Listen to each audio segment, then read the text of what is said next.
Not that one. 5-second rule.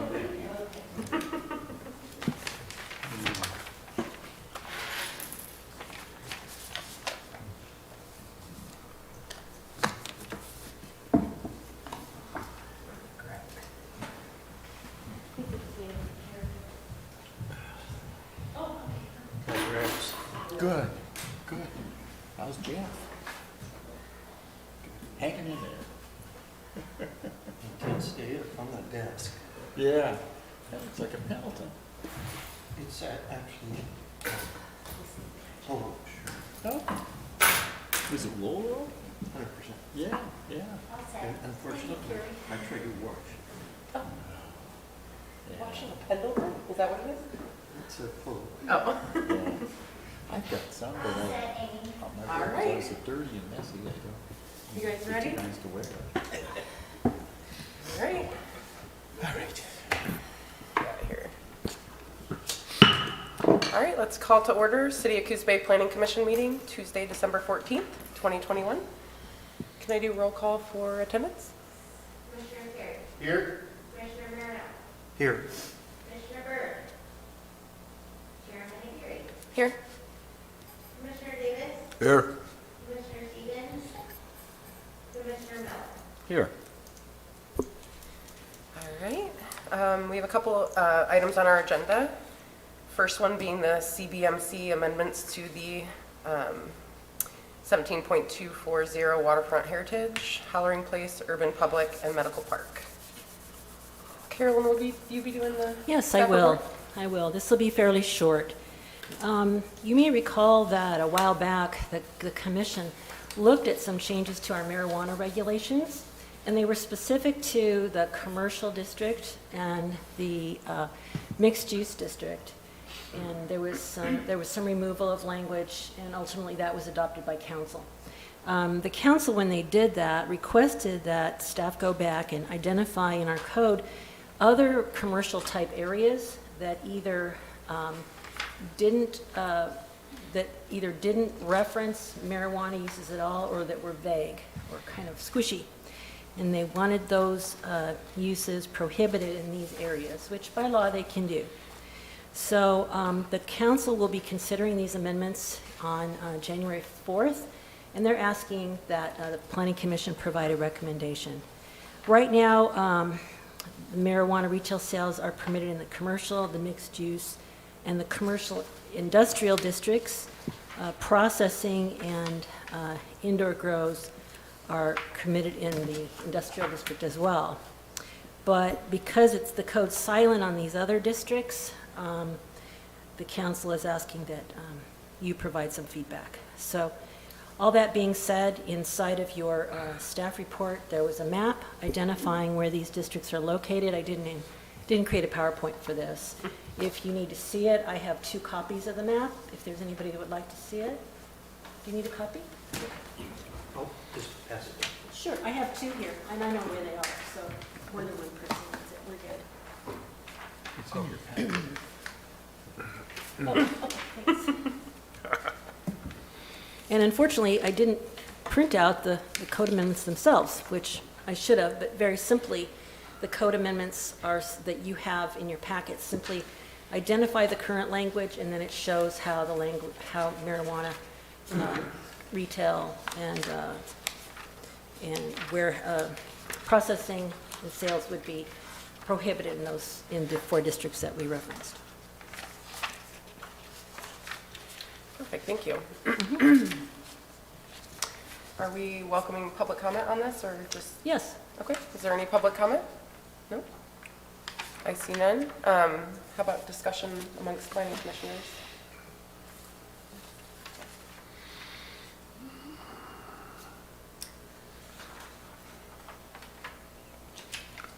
So the blue area is what we're Is what's going to be prohibited? prohibited from? Yeah, which is Yes. mostly like school zones, Hollering Place, Waterfront Heritage, which is Front Street there, In the hospital area. and Medical Park. Fairly specialized commercial areas. That sounds good to me. I agree. So the big areas over there by Swauk? Yep. Okay, that's pretty big, pretty large. Yeah, it's all around the lake there too. So John Thomas. Right, yeah. Well, it's bordered by residential, which would make sense. Mhm. Can I get a motion if everyone's on board?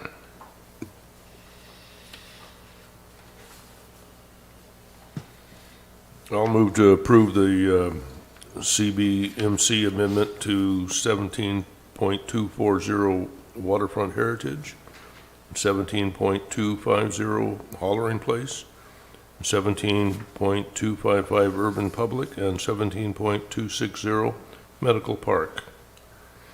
That we approve that the marijuana retail and growing industry is prohibited from those areas. Madam Chair, could I speak to the motion? Sure. If I could, ask if you tag on the language that you're recommending this action to the council? That would be refining your role in this. Okay.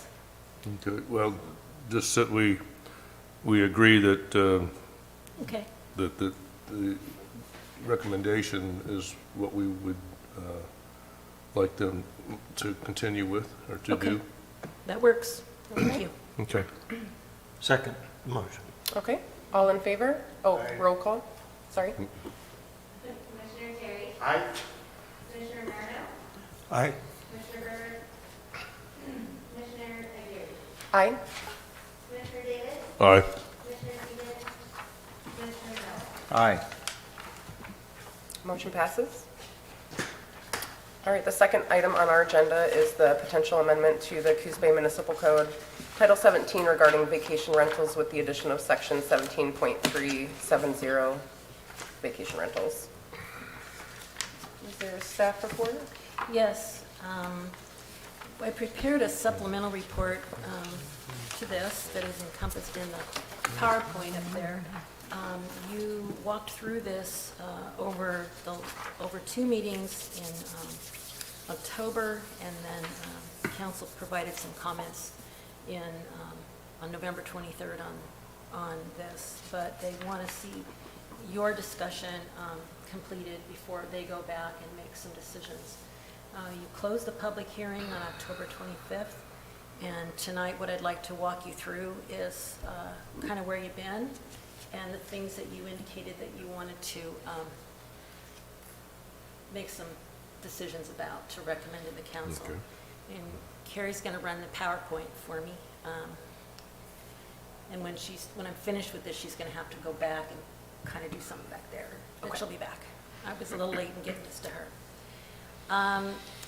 When the Planning Commission met and then ultimately the council had their work session last, the things that were left to discuss would be the distance between vacation rentals and residential areas, and that would be mirrored by the noticing requirements. I think there was a consensus of the commission that whatever distance you came up with as an option for council to consider, that would also be the distance that you would want to see notification.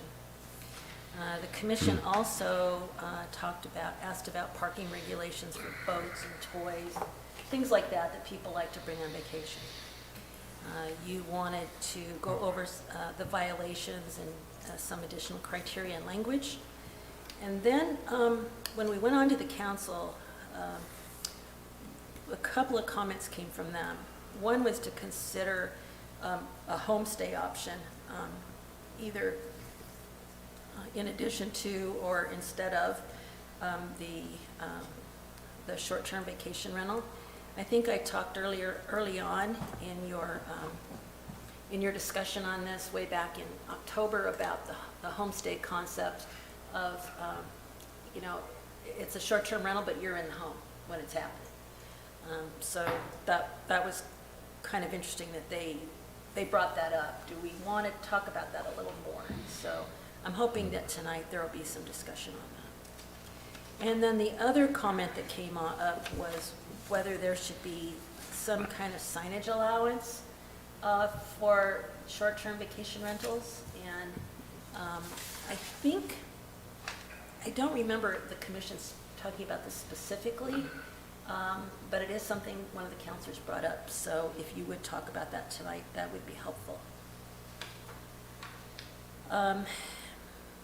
There's a few things on the next slide that were noted to the council and confirmed, but your recommendations for these 4 things are not requested.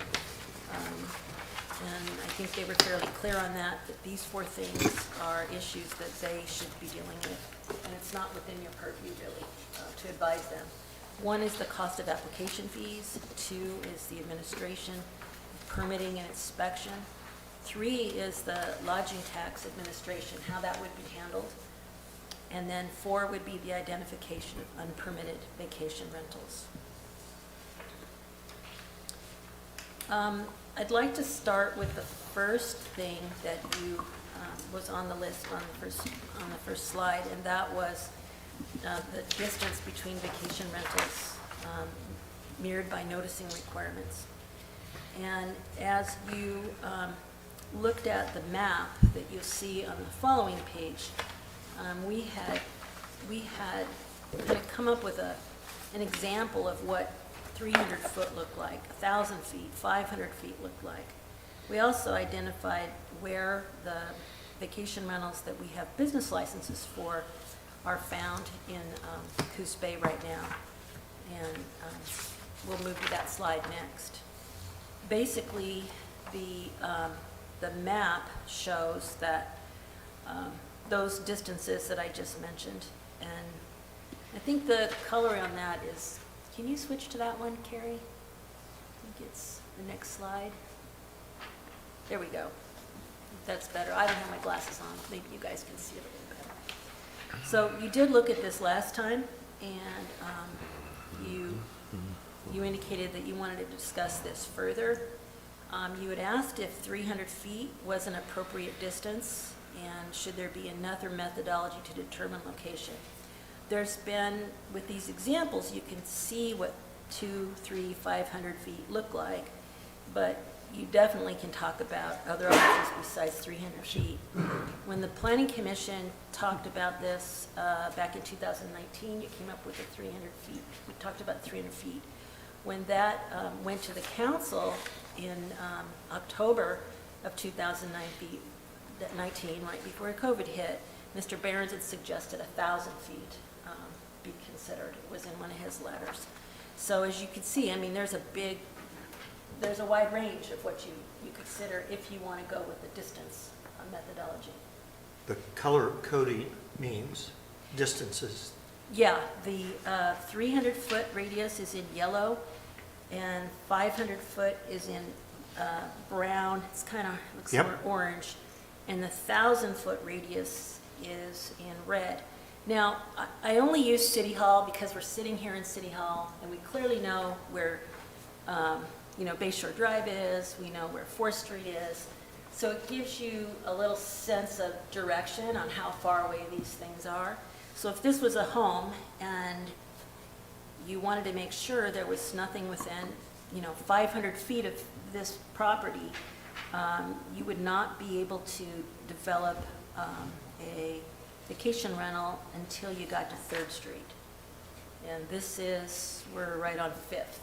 So if that directionally can kind of give you a concept of what this would look like, that was why we put it together like that. So 300 is yellow. correct? 300 is yellow, Okay. yeah. And 300 here is 4th Street. This is kind of good. 300 feet is 4th Street. The 500 foot would take you to 3rd, then the red. Yeah, I think it can give you a pretty good idea. So, what I was hoping to do was ask, rather than go through this whole thing, Yeah. was ask if you guys could kind of go topic by topic and discuss. Just a quick note, Carolyn. One option that was not mentioned here is Jim Berg's. There should be no distance between. That's another option. And Yeah. that's where I'd be headed. I mean, if you can allow a pizza parlor to be next to each other or a gas station, they're a commercial. Mhm. What difference would it make? Ms. Johnson, just to clarify on that, the distance requirement only applies in certain zones, or is it throughout the city? It would be throughout the city in residential areas. In residential areas? Yes. So Yes. commercial, you can throw as many of these as you want? Yes, yes, Okay. but I only use this example because Oh. we're sitting here and we No, have a point. right. And I didn't want to upset anybody in any neighborhood, you know, with a, that wouldn't be very nice. No, I just wanted to, so like Yeah. on the map to the left, the distance would only apply in what, the orange and brown sections? Well, if you look down below here under the legend, Yes, anything that says LDR, which is yellow, yellow. MDR, SLR, those areas are residential. So, yeah, so orange, oh gosh, it's kind of a orange and orange plus, isn't it?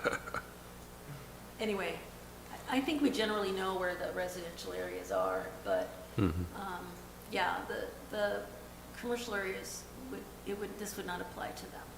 They could be anywhere in the commercial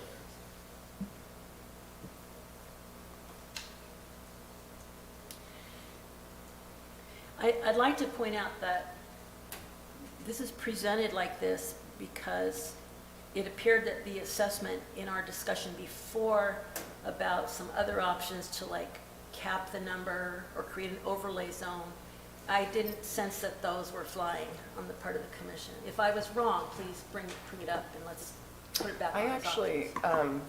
I do think a cap might be a good idea, just because then you can reassess later. So if we get to a specific percentage of our of our housing that's in Coos Bay, if a specific percent hits, you know, as vacation rentals, then we could reassess later if it gets to be kind of a greater number. Would that be a cap with or without the distance requirements? I actually don't think we need a distance requirement, because I think cluster No. vacation rentals might, It's not likely you're going to have vacation rental after vacation. It's yeah, just- in my 10 years of real estate, I've never had someone come to me asking to buy a vacation rental. I've just never, It's probably highly unlikely that there would be oh, groups of Well, vacation rentals. But the issue, Jeff, it seems to me, as I remember, the issue was that if somebody comes in from out of town with a lot of money and buys up a half a dozen homes and does them as vacation rentals all in the same spot, Right. it's kind of a lucrative thing to do. And, if there was no distance, that would stop that. Well- Probably wouldn't happen, but it could. Bandon would be a good example. Bandon? Yeah. Well, yeah, Beach so I would say that the planning commission should revisit it if it becomes a problem, but don't make it a problem right on. Okay. when would your revisit point be? If there starts to be complaints coming to the city, Okay, Yeah. okay.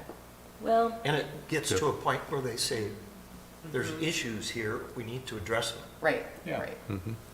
well, if I could, and this is from an administration standpoint, administrating these, if we are issuing these permits with a cap but no distance requirement, and we wait for complaints, and let's say we get a boatload of complaints, now those folks that have put down their money, gone through the process to get the vacation rentals, they're getting complaints, and maybe it's not enough of a complaint to warrant pulling their permits, but it's a complaint nonetheless. It's very hard to go to those folks and say, we're gonna yank your, because now we have complaints.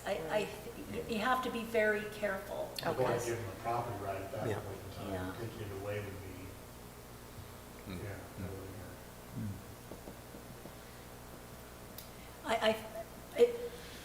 I think from staff's point, if you're going to have a cap, you should still keep your distance limitation. And whatever you want that to be. And maybe we could write into this would be a type 2 review, and if you wanted to do something closer in the cap or something different, we could turn it into a type 3 and let the planning commission talk about it and let the whole neighborhood come out. I think so many things, though, can be done at a staff level, that if you had this as with the cap and a distance requirement, we could still have that interplay with the neighborhood because we would notify everybody. Especially if you tie the notification to the distance. Right. I like the idea of a notification being larger than 150 feet, because then it would be a type 1 if you didn't get any sort of, if you notify everybody and no one has a problem with it, then you guys just process it as standard. But if the neighbors come back at you with a problem with that, then it would come to our desk and we would have the option of discussing that specific vacation rental. I think the key in city codes is to make them simple and as easy for feedback with the community as possible. I mean, you can look here at a lot of your planning commission meetings. It's a big deal to come out, come in the evening, come to a meeting, go through this whole process when we can make it, we can make the information available to the neighborhood. And if our director believes, this is just getting too big of a hot potato, then we can bump it up here to have a big public meeting. Or at any time, we can invite people to come to City Hall and talk as well. So I don't know, it's a 6 of one, half dozen of the other. I think because there's only a dozen of them, my mindset is we don't need to regulate them so bad at the moment. There's only A dozen that have applied for permits, though. right, and then about Yeah. 40. I looked at the sites, and there's about 40. You can't really tell which ones are in the county property and which ones are in North Bend without confirming your reservation. They don't give you the address, but I mean, even 40. I mean, we have 7,500 plus houses in Coos Bay. I just would caution you, you can over-regulate and you can under-regulate. Right, right. And if you under-regulate, you'll be hearing Right. when there's a problem from the community. But you don't want to make the requirements so strict that That people don't even apply for the yeah. permit and go at it the other way. Well, what do you think about distance between? I'm good with them not having Yeah. a boundary. What about you, Jeff? Well, there is the concern about if you have an issue, you can't go back in and pull these permits. So the problems are in front of you and are not going to go away. So if you're going to put a distance limit, now's the time to do it. If you're going to use a distance, 300 feet's fine. So what about a compromise? Get some of these people to sign up. Maybe the first 50 in, there's no distance requirement. After that, you cap it at 50, then after that, there is a distance requirement. That's a great idea. Catch them in between. Can you do that? Okay, Is it it- still doesn't solve the problem that you just laid out. Somebody coming in, buying 5 houses, and all of a sudden there's a problem there. You're stuck. But they have to follow all the other regulations and rules. With a building inspector, Yeah, everything. And they're vetted through the B&B, the Airbnb, yeah. and, Parking and all that. yeah, these aren't low-rent people that are coming to stay there for a week. They may have their dune toys and their boats and things like that, but I personally don't see it as a bad thing for a neighborhood or a disgraceful thing for a neighborhood. If they're well-kept, which they've got to be. Yep. They're much more well-kept than long-term renters. Yeah, Yeah. yeah. And, And somebody could come and buy 5 houses in a neighborhood and make them long-term renters. yeah, And They do the that. whole neighborhood Yep. could go yeah, down the you could tubes. you could turn it into a slumlord. Sure. Forget the distance then. Yeah. Yep. I do like North Bend's cap, though. I mean, I Yeah. thought North Bend had a good idea with a cap, because then they can reassess later Yep. if it does need further regulations as we go into the future. Well, the other thing too is people that are just sitting on the fence saying, well, I don't know if I'm gonna get a license or not. Hey, you better get in, because when the cap's hit, then there's gonna be a distance requirement. Can we send out notices to people? A letter that says something like that? That we're capping it at a certain amount, and then if somebody wants to have a vacation rental, they may not be able to. So what I did don't know. North Bend do? I think it was 37 or 47. What was it, Karen? It was a higher number. But I was thinking it was 64, but I can't Oh, can't okay. remember now. I don't have my old report here. Let me think if I have one. I think you're right. I think it was like, it was a weird number. It was like some 67. So let's just say it was 67. And what happens Would that be- after they hit the cap? They reassess. Well, Yeah. let me put this out to you. There were a few things that I mentioned here a minute ago that the planning commission is not charged with dealing with. One of them is finding these unpermitted vacation rentals. This work is going to be left to others. Yes. Now, let's just hypothetically say we know there are 10 that have their land use permit and they are in residential zones with a business license, they're paying their lodging tax. And let's hypothetically say that another 35 are uncovered. So that 10, you need to measure that. I mean, if you've already seen that you've looked at potentially about 40, you need to consider that, because at some point, the council will make a decision whether they're going to go full out seeking out these people. I mean, I don't know. So I think if you want to lose the, if you want to put the cap on, you need to think of it in the context that maybe instead of 10, maybe there's 40 to 50. Mhm. So Yeah. I just, We'll push it up. something to Sure. think about. Yeah. 75. Cities, Yeah. a lot more houses in Sure. Coos Bay than North Bend, Do they? in total, Okay. I'm sure. Because I asked Carolyn how many houses were in Coos Bay as of the housing needs analysis, and it was 7,737 houses in Coos Bay. So if we did like 10%, so 75 cap, Yeah. that would only be 10%. That's a good number. Yeah. Okay. Is there a consensus on that? I'd like a distance requirement. Well, I was going to get to that question next. Yeah. As far as the cap, I don't care on the cap, really. But I would like a distance requirement, so if everybody else wants a cap, sure, go ahead. And I'm hearing a cap of 75 Yep. units. Yep. Does anybody know how many housing units there are in North Bend? I don't, I should have asked.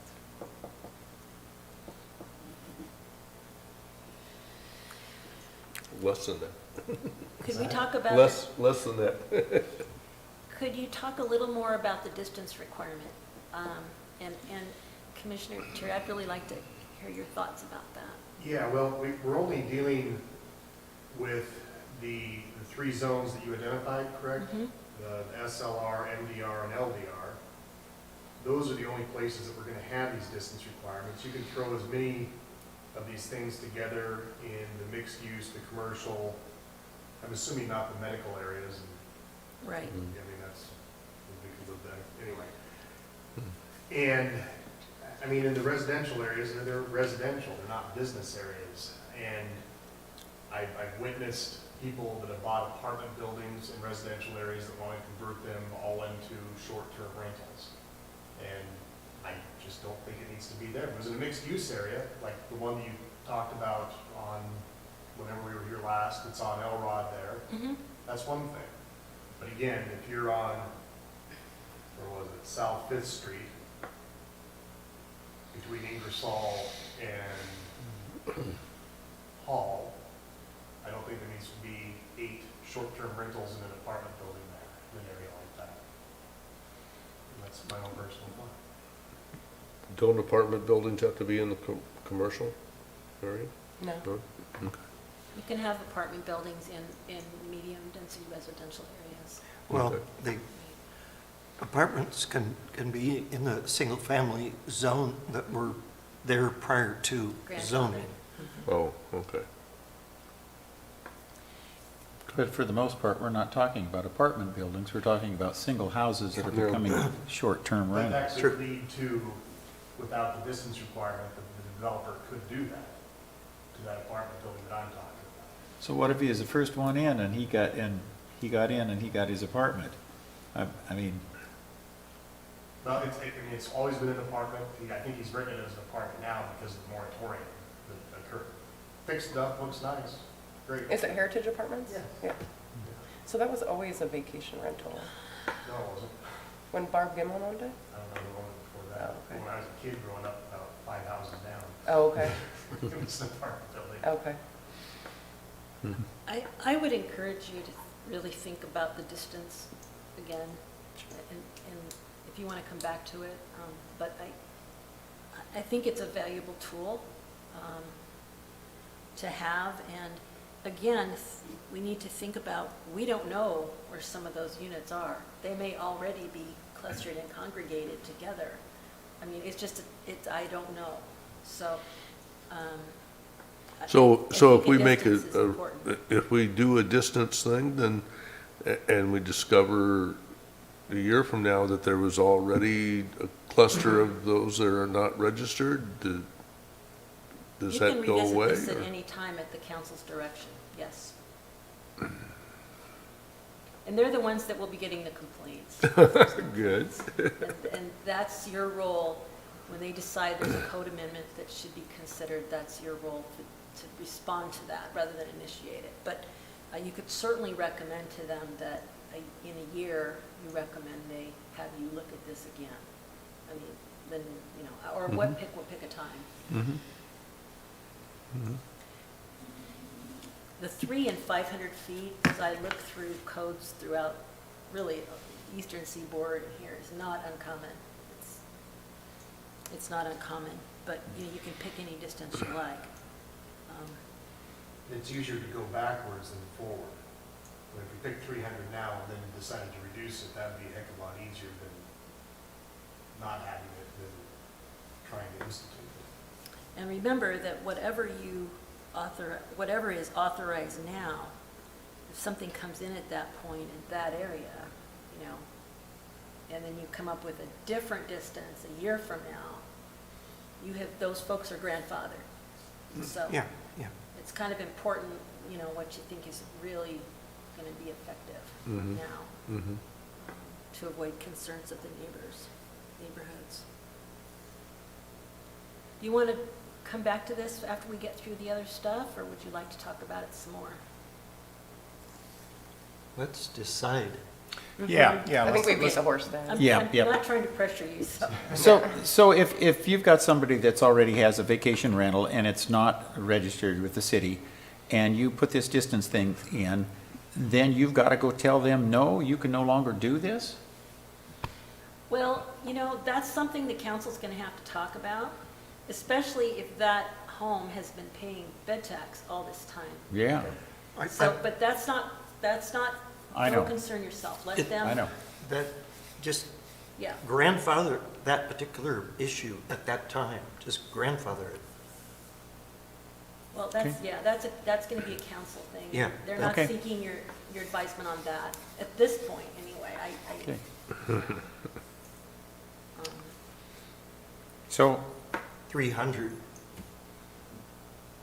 We're gonna put something on it, so got 3 lots. I could agree with that. I mean, that's not that much. well, I'm good at a cap of 75 with no distance. That's where where I'm at. Hmm.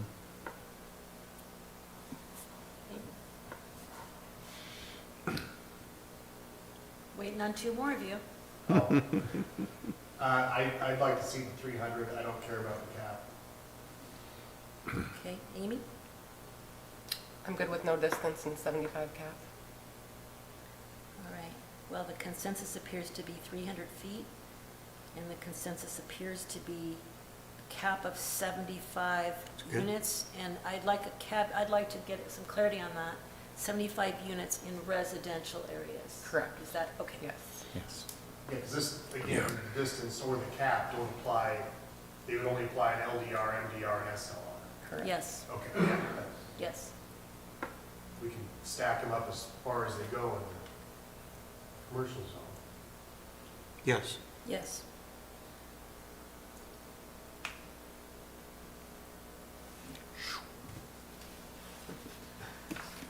Thank you. You didn't want a motion on each topic, right? You just I want, think your consensus, I've been Okay, keeping tabs perfect. and Carrie's taking good notes. perfect. Okay, the next topic was the parking requirement.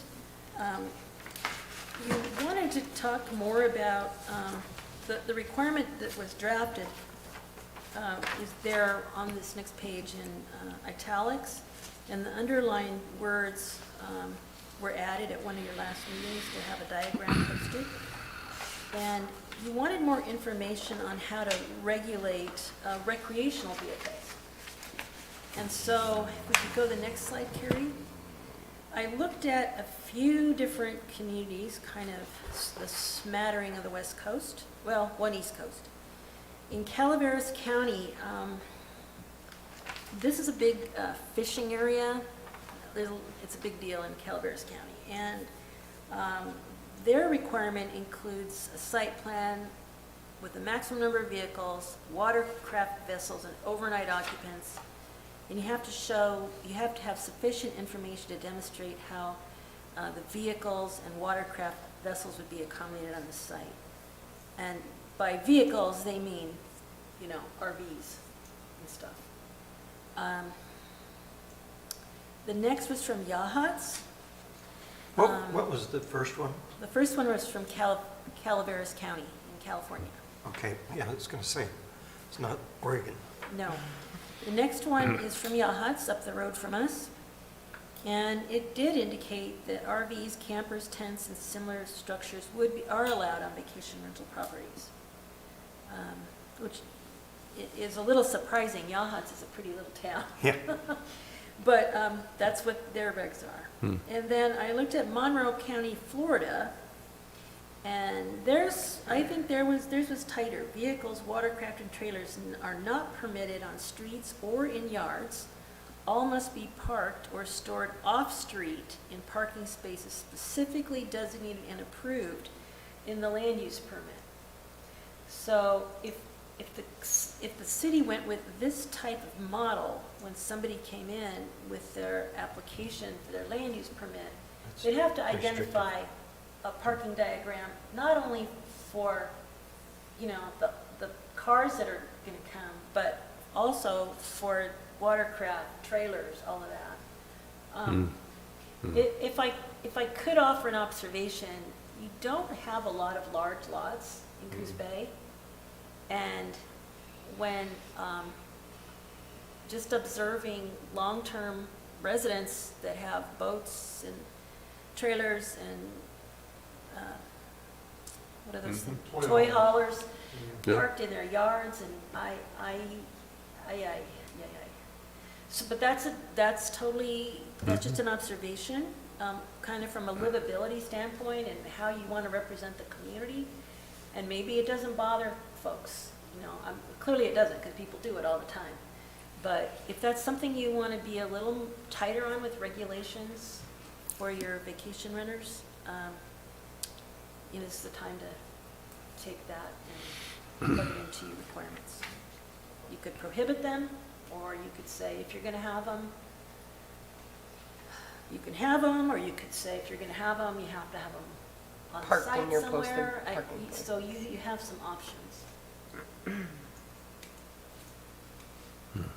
I mean, people bringing boats and trailers full of ATVs, that's a reason to come here. Like, yachts, there's no dunes over there that you can go ride. So, I think that's what you want to encourage is,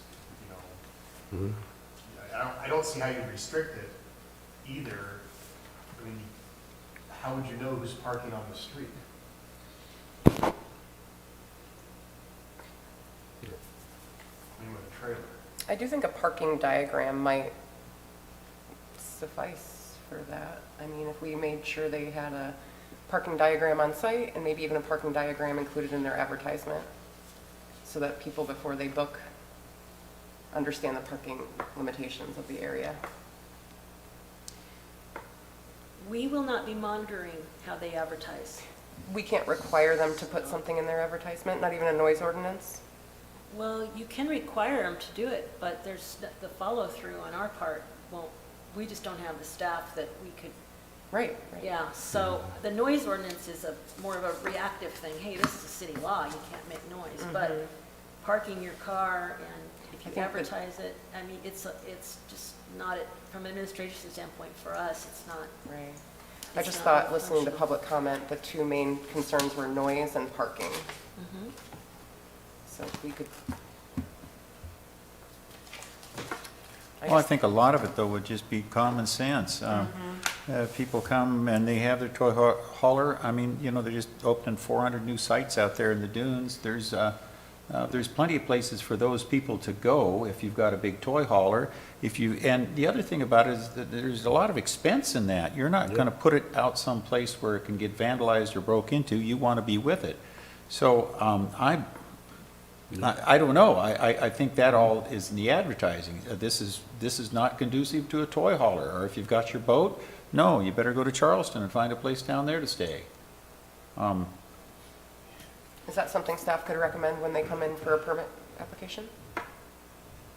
Well, you can recommend it, but one of the things you already have here that you decided on at one of your last meetings is that you'd have one hard surface off-street parking space for every guest room exclusive of the 2 parking space requirement for the property owner, should they be on the site during the vacation rental period. And then it says, parking areas shall not be allowed in the front yard, but may be located on the paved driveway. It doesn't specify what the parking areas would be for. You could actually write it in here that any vehicle, toy hauler, RV, we could define what a parking space could house. So, the other thing to think about is that we do have a 72-hour rule, that if you do park something on the street for over 72 hours, you know, you might get it, but there's probably gonna be a cop out there tagging it, and, If the neighbors So- complain, If somebody's coming to the community to use toy haulers or boats, it's not likely they're going to be sitting on the street long-term. No, Doesn't- overnight. Yeah. Doesn't make sense. Overnight, they're back in the dunes the next day. Yeah. and there's a lot of places that, you know, you can go and park your stuff. You don't need a vacation rental if you've got a lot of trailers and boats and stuff. There's a- And I think it would be unwise to try and delineate exactly what kind of vehicle should be on site. Yeah. That's Yeah. untenable to Overreach. monitor that. Well, and keep in mind, these are businesses. I mean, that's a business operation decision on the part of the property owner. They end up, there's a bunch of monster trucks parked in their front yard. It's not gonna work too good, yeah. No, maybe they should regulate their property a bit better. Yeah. I'm good with the way Yahat's I'm kind done. of hearing, don't add any additional language. I like the verbiage No. with the underlined Just- as an addition. But under Right. the section on parking, under the parking requirement, okay. And in the middle of, if you go back to this one on parking requirements, Yeah, I think it would be a good idea to add some language to specify parking for anything on wheels or that you can put in the water. I mean, we'll come up with a definition of, what you could park there. And then I'm assuming that everything else would go on the street. And the city's regulation about parking in the right-of-way for more than 3 days would kick in. And that's under a whole nother code section. So I can add some more language to that. So what are we taking out of number 10 here, parking requirements? What- No, you're leaving number 10 in. Just as the way it is? yeah. But you, I think that there had been discussion, hey, we wanted more information on how to regulate recreational vehicles. And it sounds like from what I'm hearing from you, you want to rely on these regulations to regulate them to some degree by saying, let's have a diagram to show where you're going to park. But you're not Whatever you are parking. specifying, you can't have, RVs, you can't have Right, toy Right. haulers. Yeah. yeah. And the Good. presumption is then that people, if they do bring them, they'll park them on the street, and if they overextend their welcome on the street over 3 days, that's governed by a whole separate section of code. Yeah, Does that sound sounds good. okay?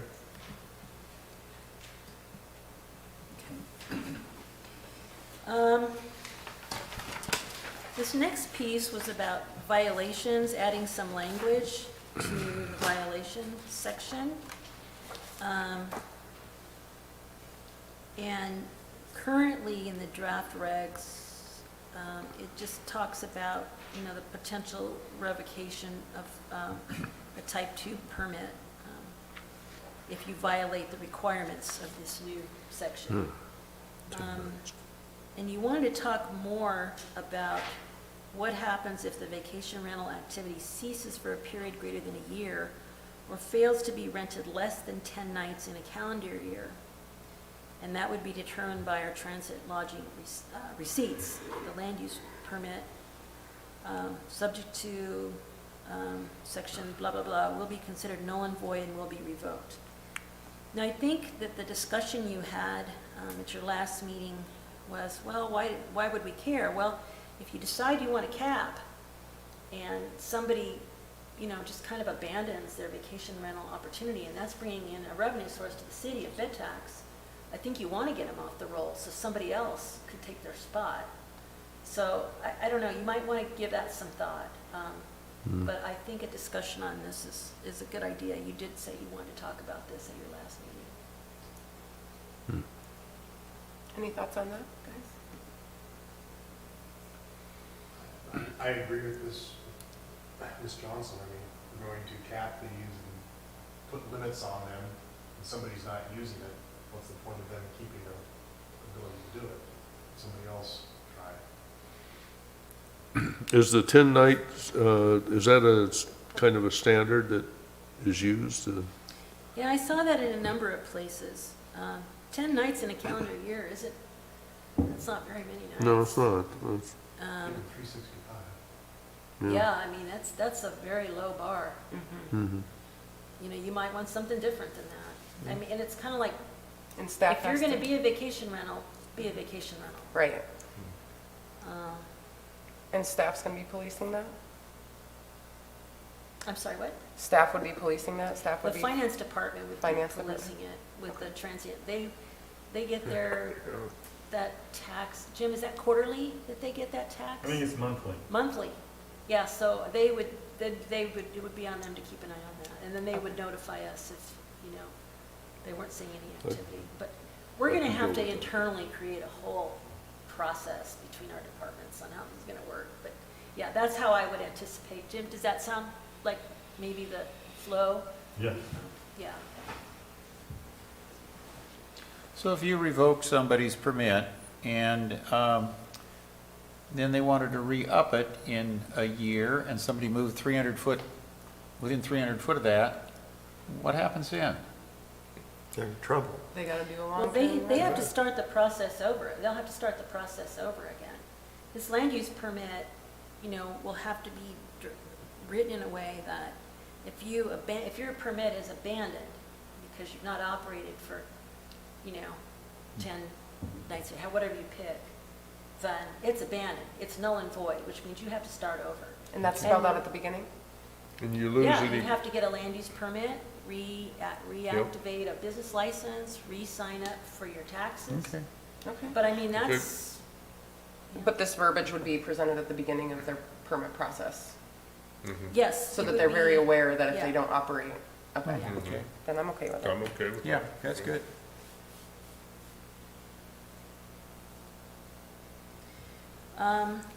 And then the other thing that you brought up was a complaint registry, noting X number, fill in the blank, or more violations or complaints on vacation rental activities may result in revocation of the land use permit. So, So, yeah, that was brought up as a, I think I brought that up, though, as a fine to be imposed, not as a revocation of the permit. But I didn't want to touch down on a topic that's not in our wheelhouse, that we're not allowed to comment on, but Well, actually, you can relate to, I think You the can homeowner should be specify fined. references to other sections of the codes Okay. that demand, that require fines. Right, I think the homeowner should be fined if there's a specific amount of noise disturbance. I think that should be on any homeowner, whether they're renting it as a long-term renter. How are you going to ensure that it's a valid complaint? That was our question last meeting, is what's a valid complaint? Due process issue there. as Like if a far cop as- shows up and, well, when I was in that noise disturbance issue, they had to make sure that there was actually a noise disturbance going on by sending a police officer. So once it was validated, a citation was then Right. filled out. But I don't Well- think a fine was ever imposed. At least I guess in my profession, I've never known a police officer to be wrong. Wow. We're biased, right? I just want the city to feel protected, Yeah. that we're gonna stick up for them if there is a noise disturbance going on over and over and over Yeah, again. no, I agree. Yeah, But I mean, a fine, I guess they could fight it if they wanted to. usually money helps situations. When I was a kid and we were too loud and we got fines, we stopped being loud. I don't know, I just was using that from experience, but There is a there's section. other in- ideas. There's a section in the municipal code at the very beginning. Jim, I think it's under general administration or something like that, that talks about if you violate anything inside this code, you're going to get nailed with a fine. And this is part of the municipal code. So I think that might do the job. Yeah. I'm trying to think of other code sections that impose fines specifically in zoning. I would think a combination, fines and 3 strikes, you're out. You get 3 verifiable complaints, they revoke your license. On that one, though, it does say may result in a revocation of a land use permit. you can't say may. Well, I mean, who decides that at that that's the point? thing. You take away somebody's property right without going through a process. Yeah. That gets to be Yeah. tricky. Yeah. And I guess what is, Ms. Johnson, what is the process for revocation of a permit like this? Usually if you violate the terms of the requirements in that particular section, maybe you just take out the whole thing about complaints and says violations of section 17-130, 09, whatever we call this, will result in revocation of the land use permit. We do have revocation sections in other pieces of the code, but they aren't related to complaints. Yeah, actually, we do have one, I think, I can't remember the section now, but, That's why I thought a fine would be better, because right now, if there's a long-term tenant being disruptive over and over and over again, you can't take away the property owner's right to rent that long-term renter. does anybody have their phone with them that they could pull up the Coos Bay Municipal Code and look under, I think it's Title 1 or 2. There's a section in there on violations. I'm sorry, I don't have the municipal I code. specifically leave my phone in the car when I come to these meetings. Yeah, me too. I should have brought my laptop, sorry about that. In Title I, general provisions? Either general provisions or there's administration section as well.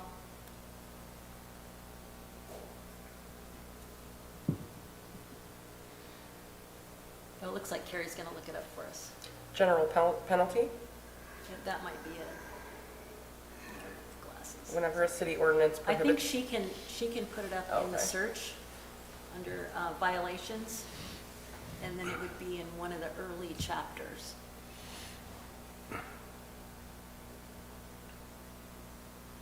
Looks like 1.15.010. Can you pull that up, Carrie?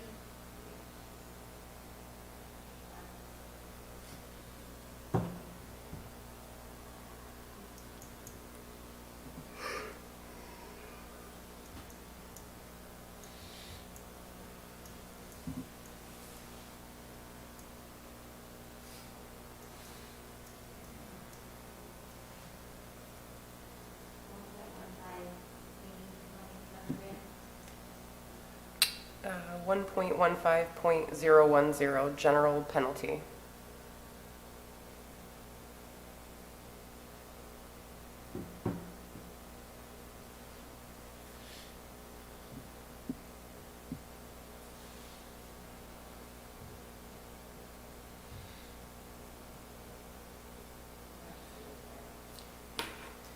You know, what I could do, if there's a consensus that you would like to rely on a fine situation, I can find the code section and kind of craft something to include that, to share with the council.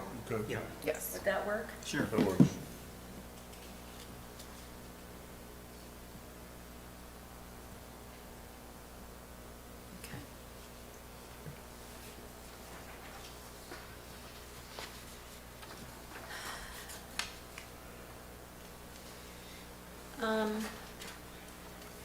The balance of this is really everything that was adjusted with strikeouts, and it's exclusive of what you have talked about just now, doesn't include the things you talked about now. So what I did was I took everything that you had asked for last time and wrapped it into the balance of this presentation. And then what I had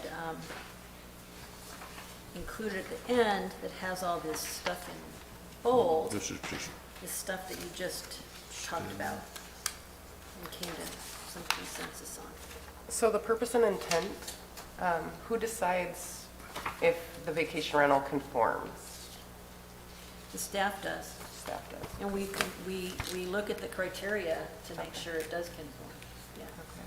What would constitute non-conforming? Well, let's say, for instance, how do you determine if it doesn't conform? Yeah, I It's couldn't- if somebody wants to do something that's contrary to what's in these criteria. right, I just thought, vacation rental, it's gonna be a home. Right. How would it not conform with a neighborhood? But I just wasn't sure on that one.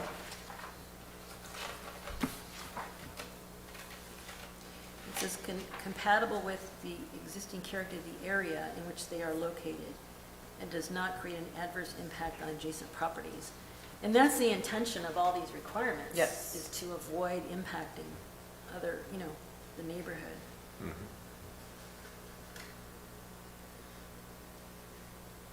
Some of these might look familiar about here's one, the requirement of if you have joint driveway access, the person who you share with, we have to see their authorization when they look at it. Requirement for a building safety inspection report prepared by the Guild Building Department. Notice, we added the noise regulations. We added a requirement for carbon monoxide and smoke detector devices in each bedroom.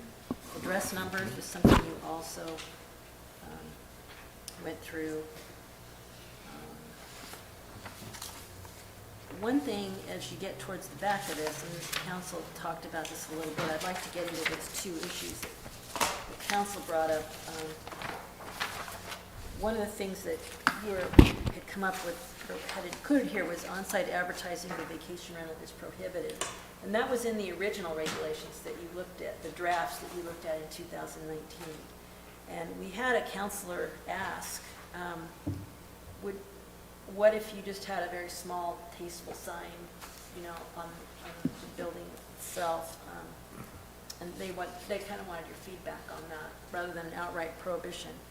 If there was some discussion about that, if you were going to walk through that, you'd have to talk about, well, what's tasteful, how big, where on the place could you put it?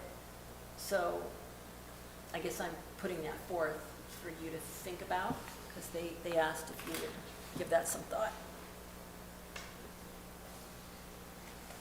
Well, I think you need more than just the address. Yeah, I'd like to see a sign that represents what it is. I mean, it is a business. It also helps that you're walking the neighbor's house. Yeah. is this, yeah. Yeah, I think there's one on Cape Ergo, Bay Cove. I think there's a sign out there. And I'd say that most everyone that I've seen has a little. Has a little Yeah. sign out front. Yeah. whatever. So we would need a size requirement, we would need, This size Yeah. is 8 inches by 12 inches. Yeah. Or the It size wouldn't have to be is much. 4 feet by, No, that's too so small. you'd have to, you know, can we say no larger than, not to exceed? sure. Because what is 8 by too 10. big? 11 by 17? Or, yeah, yeah. Well, 11 by 17 Legal- is this. legal Yeah. sheet, yeah. Is that But think of right? it from a road. That's 11 by 17. Yeah, I think that'd be okay. no larger than that, yeah. 11 by 17? Mm-hmm. And tastefully, I don't know how you would, Well, usually they have a name of their vacation rental. I mean, they have a Yeah. little logo or whatever, a little motif, you might say, and so that would be a great place to show that. And it'd kind of class it up, too. It'd be better than just a sticker on the side of the road that gives you the number. I think a way we could handle that is if we had that limit in here, and with the application, the land use permit application, that we process as a type 2, we make that application available to the neighborhood, and we would require in that application that if they're gonna have a sign, they need to show us what it's gonna look like. And then the neighborhood would see the sign as well in advance, and, you know, who knows? Sometimes there's reasons why you don't want signs places. And if you hear from the neighborhood, hey, you know, maybe it could be that it may be permitted, subject to neighborhood review or something like that, rather than prohibiting it. Or saying you shall have a sign, because not everybody wants a sign. right.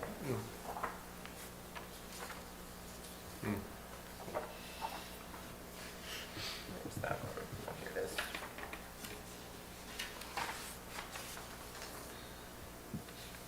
Um,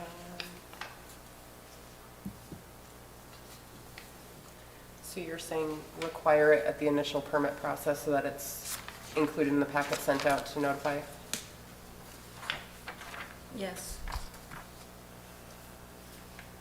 And you, instead of saying it is prohibited, you would say on-site advertising vacation rental may be permitted at a size of 11 inches by 17. Or designed to be submitted with initial permit? Yeah, To be- subject to I don't know that I would, So review attached, as a part of the land use permit. attached to a structure or set on a signpost? You want to be specific? No. Just put a sign up. Put it on the building, put it on a signpost. A welcome mat.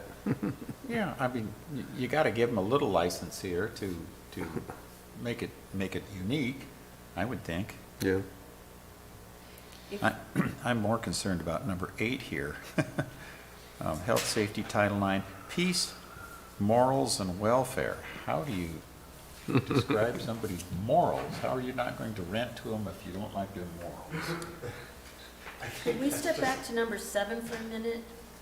If you do want to include the signage, I would suggest that they could either be on the home, but that it not interfere with the building address, Yeah. or a pole no taller than 6 feet. 4 foot. For, Pick a. 4 pick a foot. height. Yeah, okay. Then 4 feet. Single post or double post, okay? I'm sorry, but this is the kind of stuff that people. either or. is fine. Okay. yeah, Okay. Yeah, either or. Single, Two posts and a 17-inch sign's going to be kind of fun. Okay. But they're going to submit a design for review. yeah, Okay. yeah, you'd be surprised what people will, yeah, so you want to be real I'm clear. going to use rebar. And the old T-post, the old farmer T-post. Good guys. And then, the other counselor comment, unless you want to go through the rest of these, No, what was the we other went through council last comment? time. And we'll be adding the cap requirement and more language about the parking and the violations. The other comment that was made by the counselor was about the homestay. And when we first presented this to you, I had a whole set of regulations for homestays. But I think the conclusion that was reached at that time was, we don't need both. However, counselors have asked you to talk about that further. And right now, you've reached consensus. In homestays where the owner is present in the Just to home. use these STRB standards. But they're asking you to consider the idea of the homestay. So maybe if you talked about this just a little bit, so I can get back to them and say, you talked about it, you took their suggestion to talk about it. that And they're asking for them to be the same standards as vacation rentals? No, I think there was interest on some of on the part of some of the counselors of the homestay concept, because it is different than It the is. short-term rental. So can you, excuse me, but what is the definition of homestay as opposed to vacation rentals? To cut it right down to the chase, a homestay differs from a vacation rental in that with a homestay, the owner's on site. He's renting out some rooms. It's kind of like a bed and breakfast, or the owner's upstairs and you have the basement apartment, or you're the owner's downstairs and you have the upstairs apartment. But they're there. They're on site. They're the eyes and ears of everything you do. That's a home. That's a very nutshell version. But a vacation rental, typically the owner is not on the site. Right. They have a property manager. They have somebody clean it up afterwards. I kind of liken it to the old school bed and breakfast idea. But, you know, yeah, that's Okay, the that's basic difference. helpful. But they still have to apply for the same, They would have to go through a process, just like this. okay. And then the question would become, if you wanted that, would that cap include homestays? So it's, you know, you can talk about, and it wouldn't necessarily have to. There are communities where they have you know, you have your homestays, you can do within 300 feet, you have a cap of 75, and then there's vacation rentals. You can do a cap of 75 and 300 feet for those too.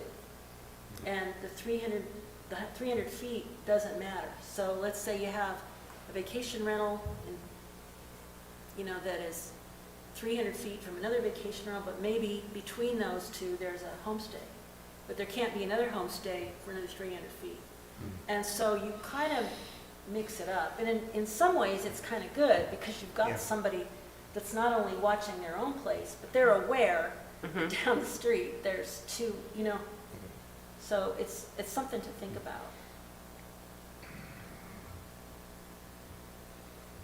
Any thoughts? We originally opted not to regulate the homestays. Was that originally what we decided? I think there was a consensus that there really wasn't much of a difference, so why make a distinction?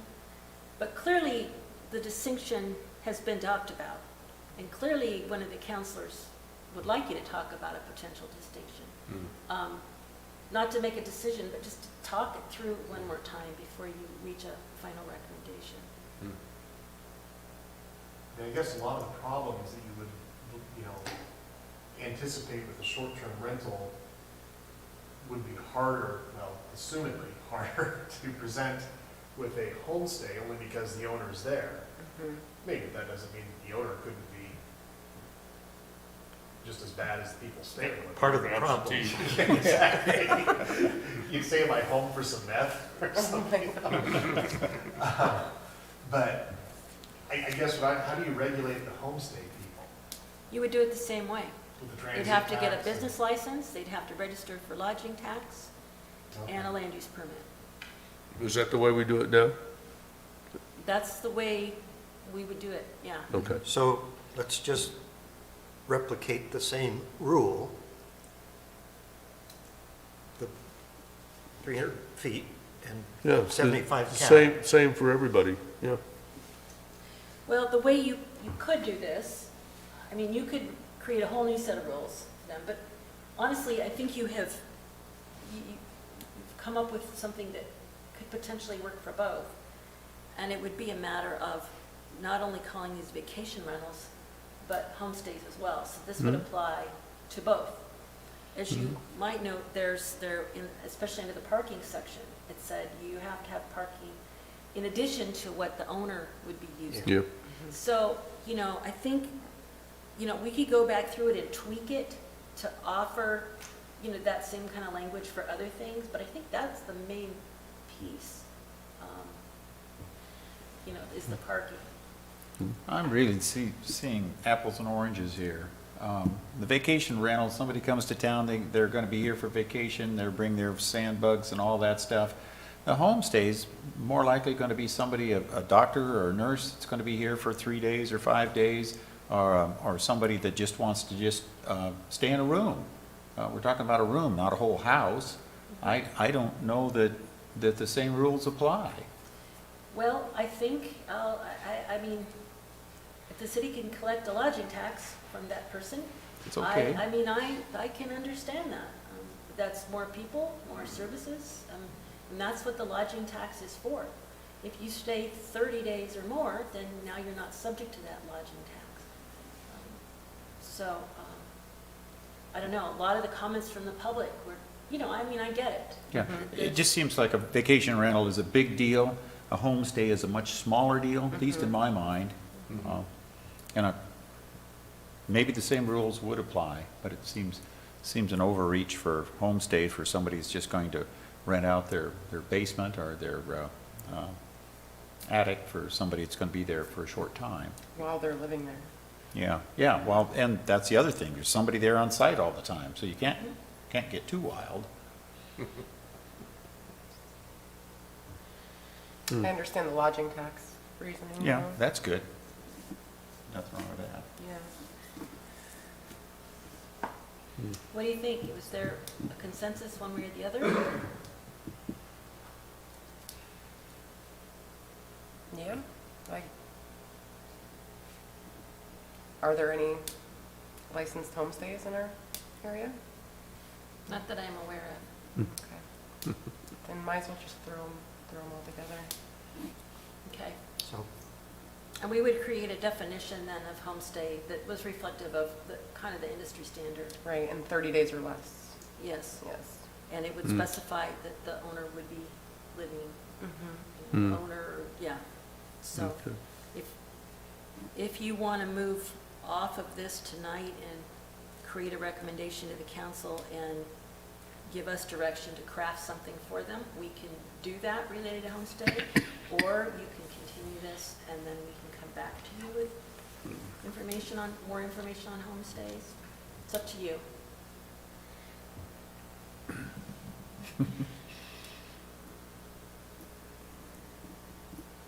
Well, I'm at homestays, no cap, no distance, but to pay the bed tax and go through all the same rigmarole you have to for a vacation rental.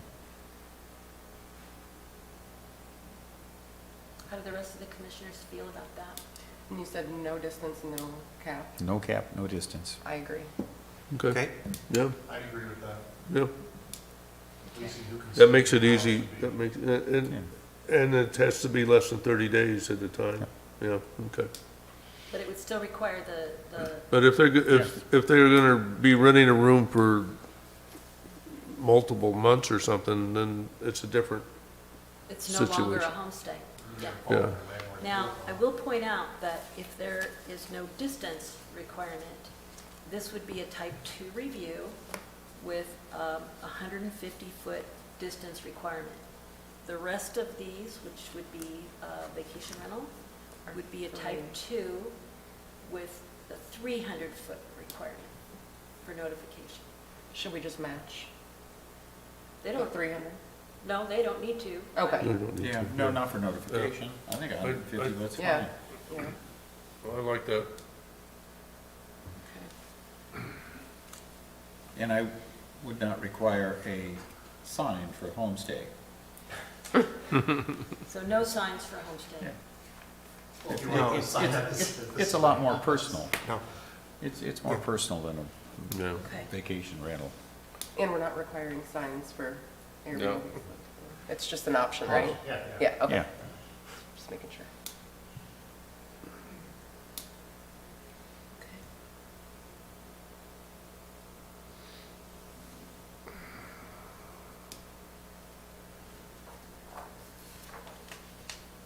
Okay. I think that I have covered the two things the council asked you to consider. And I think we've covered the three things that, really the four things, including the noticing, that you gave us direction on bringing back to you on October 25th. Great. On what date? Pardon me? What date?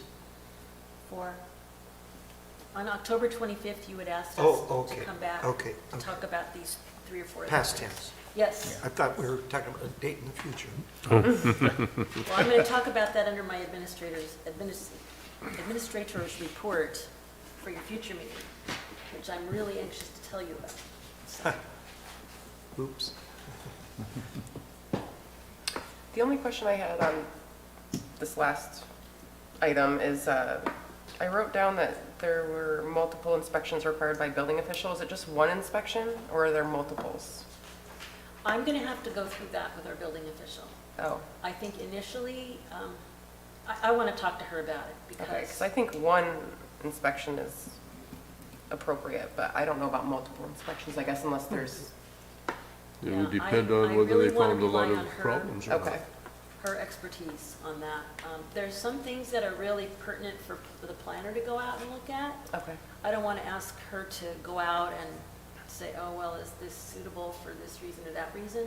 But she is going to go out and check, and if she walks in, and I'm sure she's going to have a set of standards that they'll have to comply with, and if she goes in there and says, this isn't going to work, then it's not going to work. And I know there's been a discussion about sprinkler systems and all of that, and I'm going to look to her to guide us on that, and whatever the council authorizes her to do, we'll do. There may be some distinctions between the homestays and vacation rentals when it comes to that sprinkler system, but it's way And the ones out that of are- my bailiwick to address that. Okay, and the ones that are currently operating are grandfathered in to not necessarily have to, We're going to have to talk about that too. okay. I just don't feel qualified or Oh, no worries. at liberty to make a decision. Yeah. Okay. Does that conclude the vacation rental topic? It does. All right.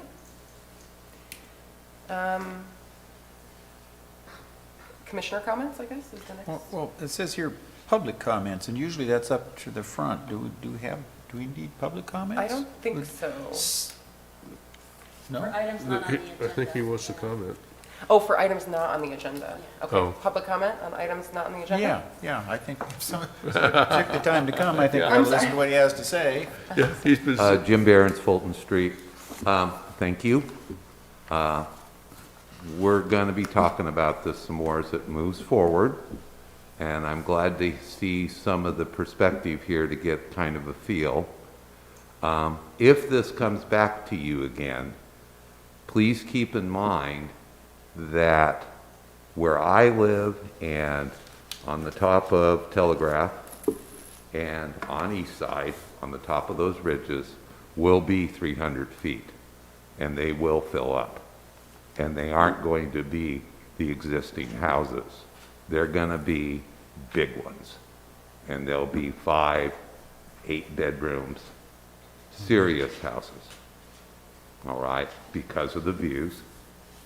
This area is the least vacation rental area on the coast. Okay, they have nowhere else to go. Lincoln County, in the unincorporated areas, has put a total ban in. So if you don't live in Newport, Lincoln City, Depot Bay, you can't set one up. They're fighting it out in court, but this market's gonna be hot. And Amy said she's never had an offer. Okay. We had 2 in a year, tried where I lived. One owner refused to sell. I've been solicited to sell in the last 3 years. Cold called by a realtor, will you sell? I got somebody who wants this. So when we come back to this, don't think dead end, don't think Dooner, okay? Think big, and it will happen. Casa, which is the biggest company, just went public. They buy houses. This isn't going to be mom and pop. The one we fought up on the hill, listed with Marriott, not Airbnb, Marriott. So this is serious stuff, and we're right on the edge. Thank you for your time. I do appreciate it. Thank you. Thanks for coming. Okay. Any commission comments? How about staff? Yes, Yes. Okay. I'd like to ask if you could pass these down, John?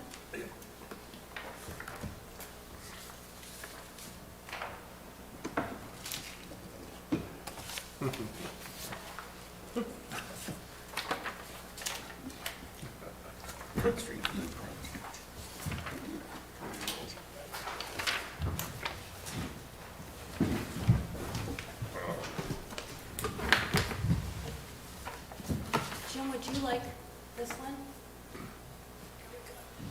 Here you go. This is the latest information about your next meeting in January.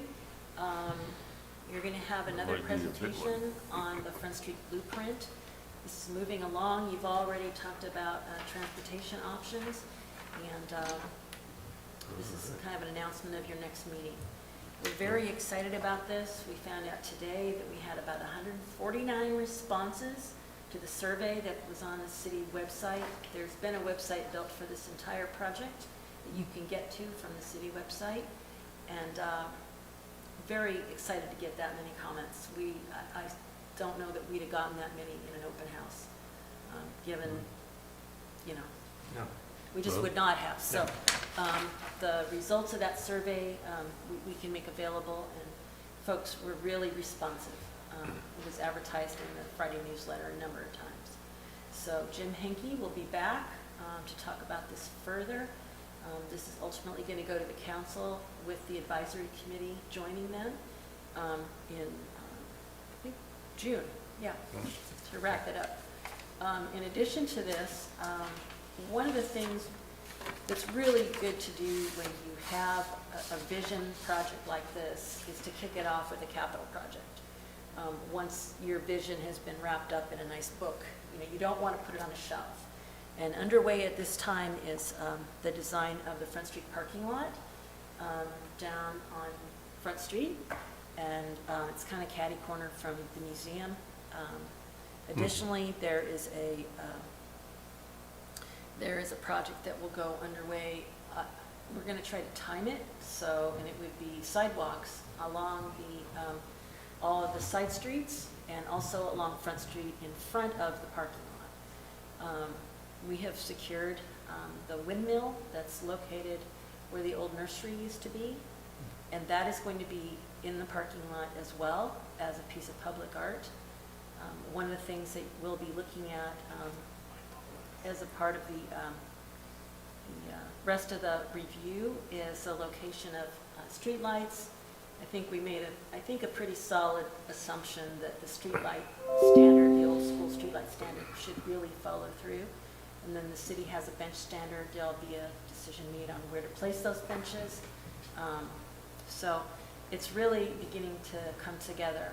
And I think that those two projects, the Front Street parking lot and all those sidewalk improvements, and hopefully we can get some more lights in there and benches. I think it'll really begin to showcase that area. You may have noticed on Front Street, there's been a lot of changes that have gone on down there. Heidi South did her building. It's just really beginning It's to. picking up good, Yeah. And it's a so- walking distance from downtown, it's so nice. Yeah. Yeah, And the Coos Bay Downtown Association, they incorporated that into the downtown for the purposes of their Main Street program. And so the flower baskets, all of the things that they do can be kind of incorporated into that model. The other thing that we've been doing in our outreach with them is asking them about, you know, you've got this parking lot down here. It's not really unlike what's happening at 3rd Street, where people use it as a gathering place. What do you know, do you think down the road you would want to use this? And if you do, where would you need electricity? And they responded and identified some locations where they would like to see the potential for electricity. So when we design that parking lot, we're going to include conduit. We don't have the money for the electrical, but, you know, if we can get the conduit in, it's a step. And, you know, it's really, I can really see that parking area being used for those, you know, food truck gatherings on a more regular basis, to really begin to pull people down there. The other thing that's going on is the museum has their property behind the museum itself, that whole flat area, and then there's the potential for a kayak launch also across the street. So, I mean, I think there's really some neat things that can happen down there in the next 5 years, and the council is very committed to getting that off the ground. So you guys are really, you're playing host to, you know, I think some history in the making for the city. Great. So thank you for that. Sounds good. Yes, very cool. All right, well, if that's all, Thank you. meeting adjourned.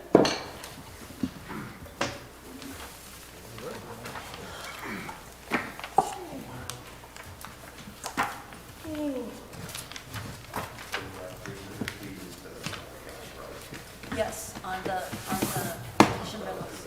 Yeah, on the vacation rentals and on the homestay. No cap and unlimited, but 150 foot notification. We'll take a look at that.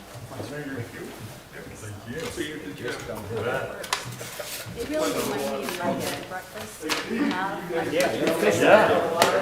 Yeah, it's real convenient.